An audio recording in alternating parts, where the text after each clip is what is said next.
Pamirsa, pandemi COVID-19 ngawinang pikolihan pemerintah tedun sangkaning kauniani sektor pariwisata. Pemerintah kesarengin krama musti masikian ngarepin kahanan puniki melarapan program penguatan ketahanan pangan untuk metetanduran.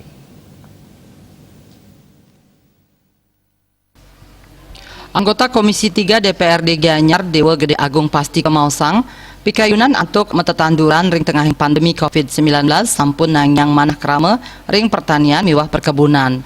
Para pamikarya sane dirumahkan taler parejana side metetanduran nganggen konsep ramah lingkungan nenten nganggen pupuk kimia nanging ngawigunayang pupuk kompos.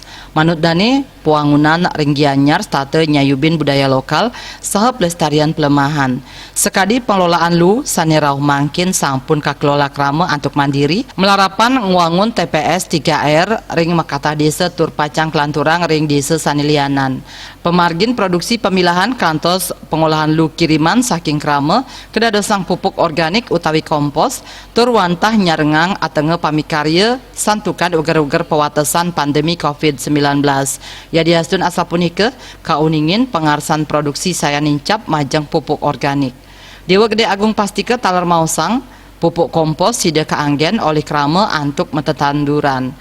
Nenten wantah majang ipun sane dirumahkan para janene taler keaptiang sidang limbak ring sektor pertanian. TPS 3R pina ketetujuan program Puspa Aman Pusat Pangan Alami Mandiri Asri dan Nyaman puniki kabuatan rakse kedaulatan pangan krama ngawit saking rumah tangga. Metetanduran sida kemargiang ring lahan pekarangan kosong tanah desa utawi tanah desa adat sane nenten kaanggen. Pemerintah miwah krama musti masikian nincapang ketahanan pangan tur kasukertan ekonomi keluarga. Ibu-ibu rumah tangga taler sida nganggen pekarangan rumah ipun mangde ketahanan pangan sida kepanggih becik tur gisi keluarga sida kedagingin becik. Wartawan bisnis Bali Nguningayang.